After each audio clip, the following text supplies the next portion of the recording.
Hello and welcome back to Farms and Frontlines, where we look at food and conflict and how those two kind of intermingle. I'm Jess. I'm here with our co-host, Max. Hi, everybody. And we're going to do a bit of a palate cleanser today. So I'm introducing the episode because Max is going to really take this and run with it. Our last couple episodes, we've been looking at the history of Haiti, which is a very tough subject, right? It's very dark and just hard to get into. And hard to listen to for a couple of episodes straight. So for this one, we're going to do a hard right, and we're going to look at something pretty interesting, pretty fascinating that Max has been looking at.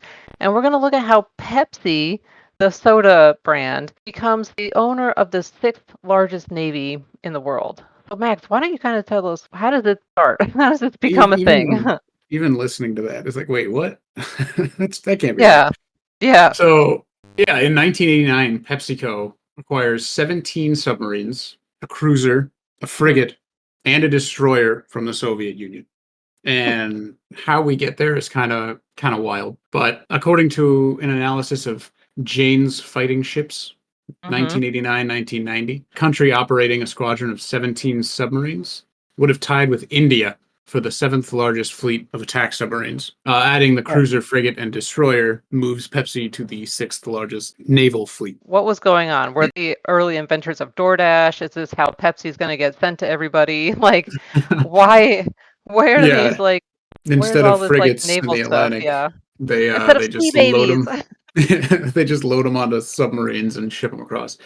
Which wouldn't have been great because we've recently learned that Soviet vessels were just loaded with asbestos. They were gonna like put the 2 liters in the torpedo tubes and just shoot them to people. Shoot them out to everybody. Yeah. Delicious. So the way this starts is there's a guy working at PepsiCo named Donald Kendall. And by 1957, in his mid-30s, he's tapped to become head of Pepsi's international division. And this is perfect timing for him. Because 1959, President Dwight Eisenhower, is trying to kind of counter Soviet propaganda. And he's trying to show how great America is and the capitalist lifestyle is. So in 1959 in Moscow, with agreement from Nikita Khrushchev, he holds the American National Exhibition. There are news crews, it's live, it's this whole big deal where Kodak, General Motors, and PepsiCo are invited to show off the greatness of American capitalism, right? Yeah. And the reason we mention this is because I'm not sure if Eisenhower actually attended. His vice president, Richard Nixon, did go. And he kind of escorts Khrushchev throughout this whole thing. He becomes friends with Kendall and builds this relationship with them. And there's this photo of Kendall pouring Pepsi and Khrushchev drinking the Pepsi, and Nixon is looking over his shoulder, very intently, and kind of just staring at him, well, what do you think? It's hilarious. Just a little food note during this time period. Oh yeah, he's right in his face, drink the Pepsi. Who's this guy in the white next to him? Who is this guy? Yeah, I don't know, but he's that's weird as well. We'll put this in. We'll try and put this up for people to see. If you follow our social medias, I'll post this picture. Yeah. At this time, Khrushchev is very interested in American farming practices, more specifically corn. He has his own Soviet Union propaganda to try to get corn to catch on. It eventually fails, but it's a crazy little time period for food in the Soviet Union, isn't it? The Soviet propaganda art for the corn is absolutely wild, and we'll also post that on our social media when this episode goes up. So, at this time period, even though Cold War tensions are, starting, there is some back and forth. Right. So, anywho, back to the American National Exhibition. Khrushchev is actually not very impressed with Pepsi. He says it was fine. Those are his words. I think Time magazine recorded his reaction to being skeptical. Oh. However, this whole thing really accelerated Kendall's career. So 1963, Kendall becomes the president and CEO of PepsiCo. This is big because he's now in a great position to repay Nixon for the favor of adding Pepsi to the American National Exhibition. Nixon kind of needs it right now. He lost the 1960 race for president to John F. Kennedy.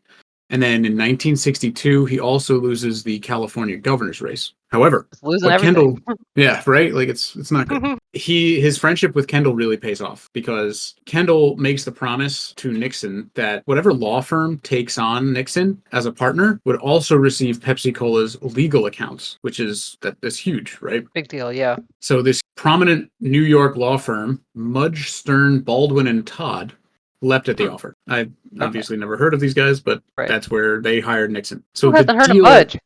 You haven't heard of Mudge? Who hasn't heard of Mudge? My gosh. Big Mudge. So Nixon gets hired there, and this deal really helps him because it gives him excuses to travel around the country and the globe as a Pepsi representative, which is crazy because I never knew that Richard Nixon was a Pepsi representative. Yeah, I had no idea. I was a former Pepsi employee. I had no idea. Thanks to Kendall and this offer, Nixon is now rich and laying the groundwork for his political comeback, which, as we all know, he does eventually become president of the United States. Yeah. He becomes president in 1968, and Kendall uses his relationship with Nixon to create one of the first deals between the Soviet Union and an American firm during the Cold War period, which is just kind of crazy. This happens in 1972, so 4 years after Nixon is elected president. Kendall and Soviet officials announced a deal that would exchange equivalent values of Pepsi for Soviet vodkas made by Stolichnaya and Sovetskaya. So they're trading Pepsi for Stoli vodka. Is that right? Yes. Yep. And I think even to dig more into the weeds, they're trading Pepsi syrup. Oh. Yeah. And so it's just like if you've ever been to a fast food restaurant, you see those bibs in the back rooms that are just the syrup. Oh, yeah. And then they go through the machine to get carbonated, and then you get your Pepsi. I think that's what they were selling, which makes more sense than shipping in the 1970s, just putting soda and shipping it to Russia. It would probably be flat by then. I don't know. I know. Maybe that's why the submarines had to come in. They shoot them out of the torpedoes, and now they're carbonated. Yeah, that's right. Carbonation process. Yeah, go. So that's interesting. You know, in the early 70s, popularity of vodka is on the rise. It's super popular, late 60s, early 70s. So that's interesting that now Pepsi. So I'm assuming that Pepsi would then sell Stoli vodka in the United States. Yes, they would. They would actually market it really hard, and they made a bit of a miscalculation where they marketed it and were like, this is an authentically Soviet vodka. And people are like, wait, don't we hate them? Yeah, eventually, like when tension soured, people are like, well, we don't want anything to do with you, Pepsi. Crap, reverse. That's like the freedom fries. Exactly. France. Yeah. Which France is like, what? But yeah, so this deal where they would sell Pepsi for vodka made Pepsi the first American soft drink available in the USSR, and it also, important to Pepsi, locked Coca-Cola out of the Soviet market. So it was they made a deal to just sell Pepsi, which is kind of hilarious because, like, when I worked at Pepsi as an analyst, there are certain restaurants that have contracts where they're Pepsi stores, right? Yeah. The Yum brands, so KFC, Pizza Hut, Taco Bell, they're Pepsi stores. Yeah. I've never heard of a Pepsi country. Like, it's kind of wild. But the same thing happens later on when China signs a deal with Coca-Cola for exclusivity in China. So the soda wars on an international level are just crazy. Yeah. That's pretty nuts. That's pretty neat, though. Yeah, so it was Kendall's friendship with Richard Nixon that really paved the way to make this deal happen.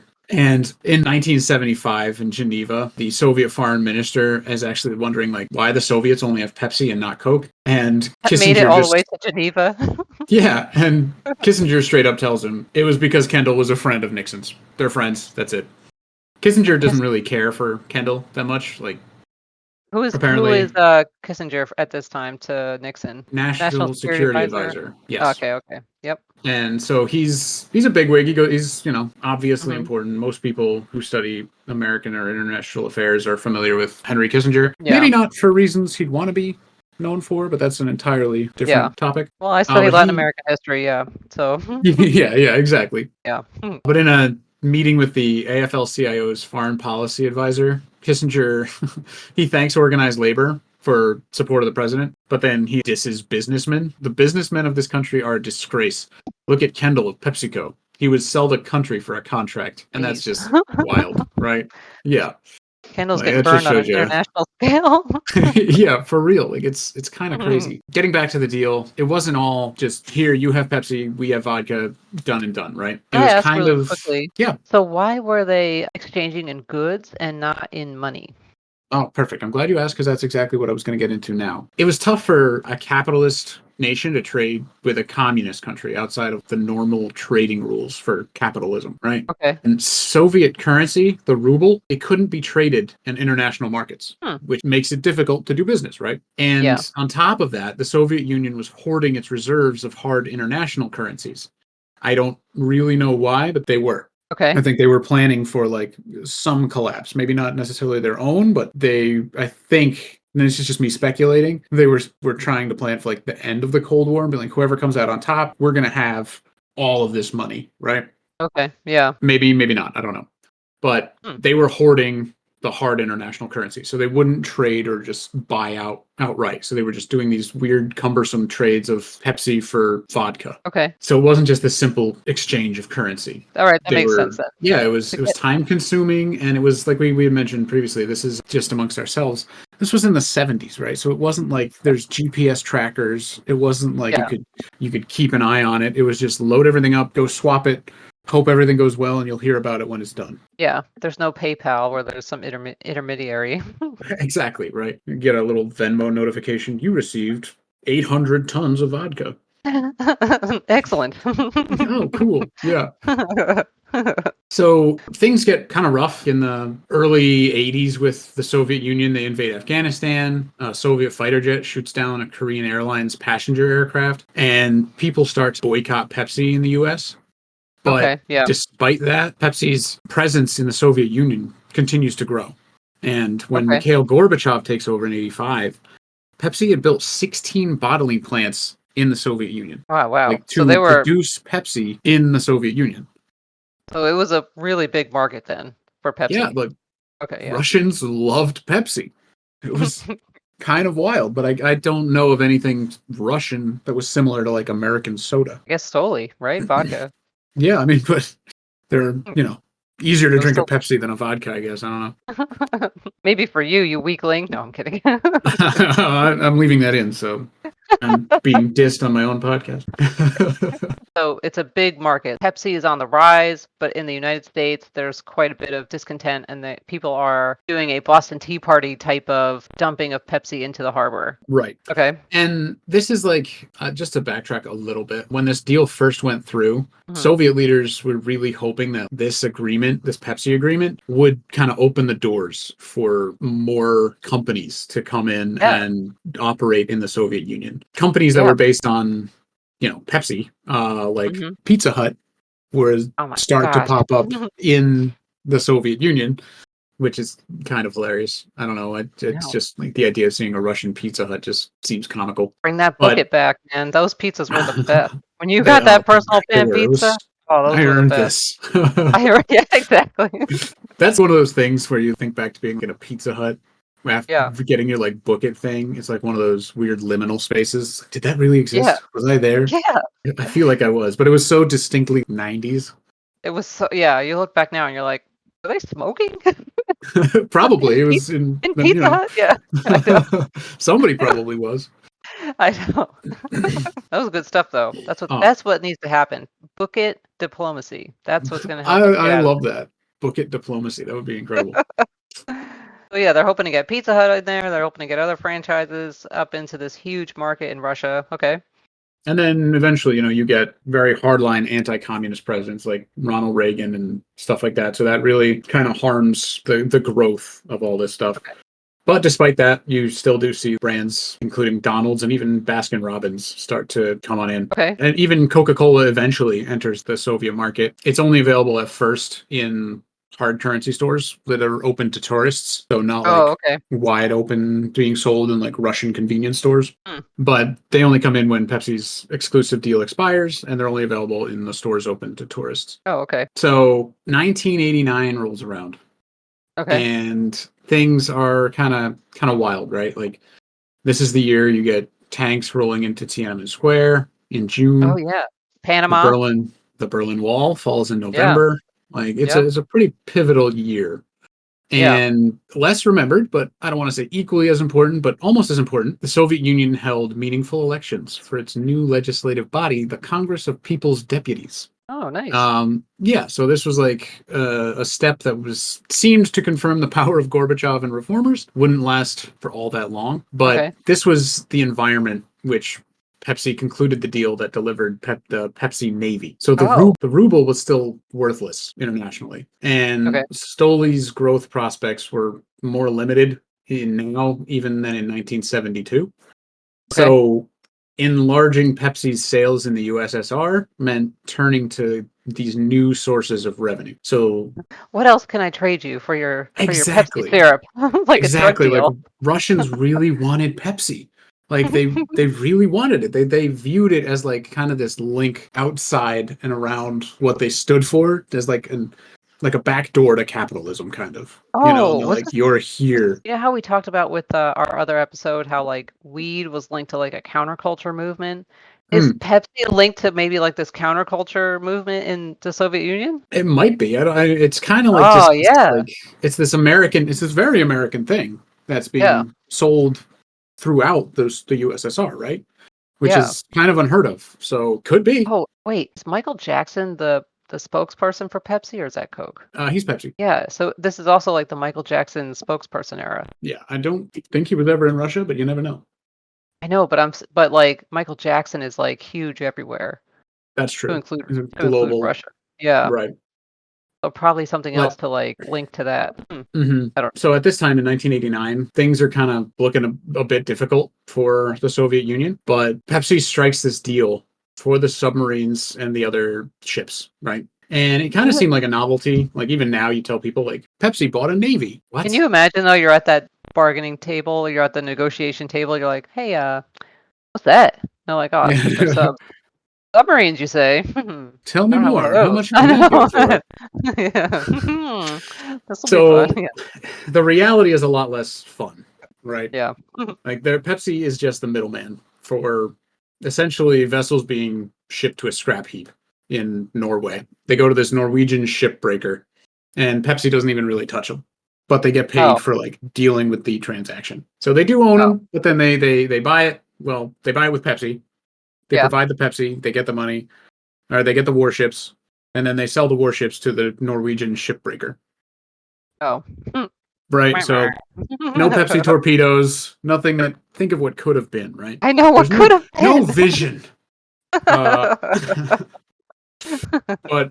yeah, it says there's one article I read about it said there's little notable about the sale of the submarines except that it involved Pepsi. And then I guess they would have gotten all the money from the Norwegian ship. Is it like a scrap yard or whatever? Or yeah, and there's like kind of more to this because Kendall, the Pepsi CEO that we talked about earlier, he's friends with this Norwegian shipbuilder or shipping firm. Yeah. And in 1989, according to the Financial Times, Pepsi joined a similar, bigger deal with a Soviet trade organization and two Norwegian firms valued at nearly $2.6 billion to deliver as many as 85 Soviet-built ships over a decade. So, so Pepsi announces that this deal would double its sales of soda inside the Soviet Union over a decade, and this is what would enable it to open Pizza Huts in the country.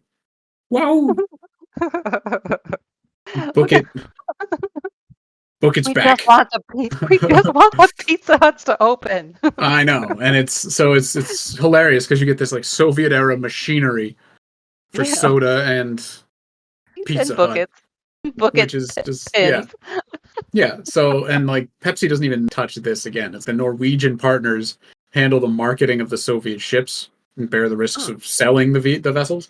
And the Soviet Union not only receives a market for ships, but also investments by the Norwegian partners to overhaul their shipyards where the vessels will be built. So Pepsi is responsible for really like revamping the Soviet like shipbuilding industry. Oh, well, our Black Sea Grain Initiative would not like to hear that. Exactly. Yeah, no, they don't like that. I mean, who would have thought like when we started talking about this that we could tie PepsiCo to the Black Sea blockade? Yeah, no kidding. Right? Like that's, I don't know, it's cool. That's It's crazy. pretty cool. So That is nuts. eventually, when the Soviet Union collapsed, the mayor of Leningrad, which is now St. Petersburg, starts Yeah. attacking Pepsi, calling it the deal as an exercise in gigantomania that would I can't tell destabilize the market.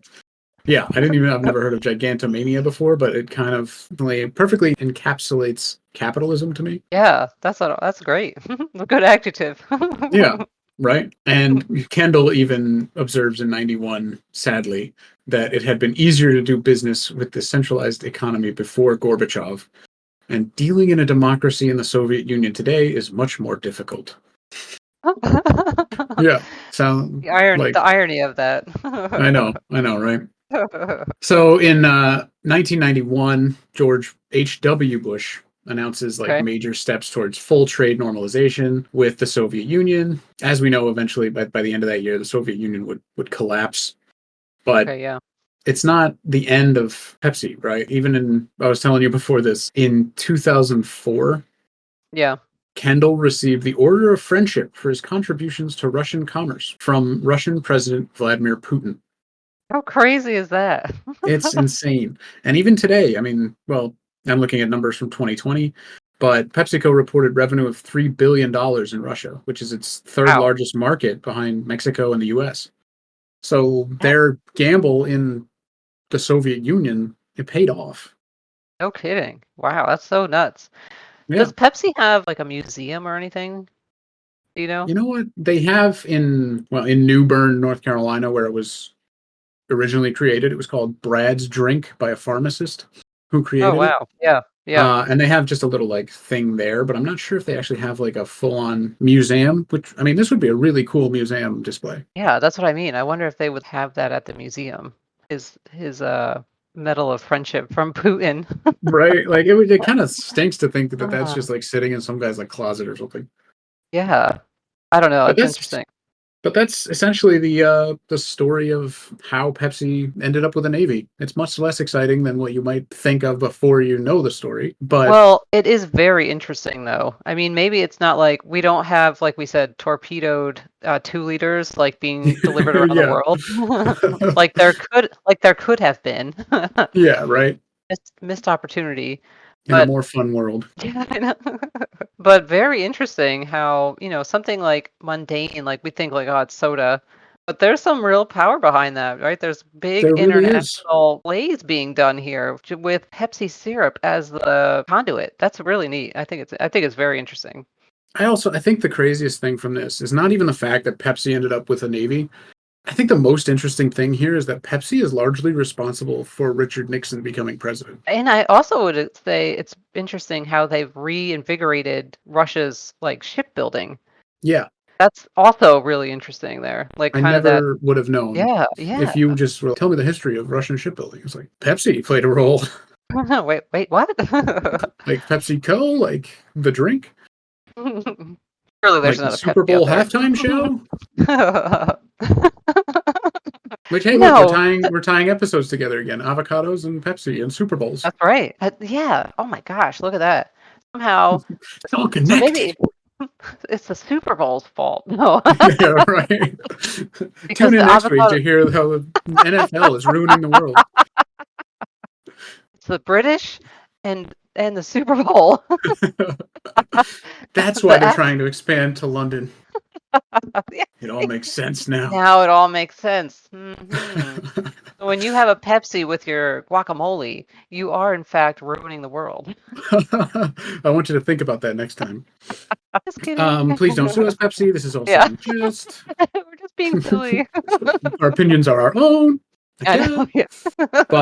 But yeah, so that's the story, the kind of cool, weird Yeah. history about Pepsi and the Soviet Union. If you enjoyed this episode, please let us know by either reaching out to us on social media or email. You can find us on Threads and Instagram at Farms and Frontlines.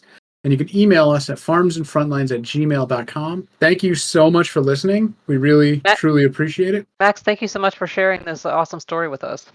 I am more than happy to. It was a lot of fun. Thanks for listening and indulging me on my little Pepsi research. But If you did enjoy this episode, please let us know, because Jess, I know you had mentioned you have a similar episode where it basically on how the creation of the Cheeto and how that's tied to the United States Army. Yes, that's right. So again, if that's something that you all are interested in hearing, please let us know, because we're debating doing like a Patreon or something where you can support us and then get these fun episodes, but we'll dig more into that later.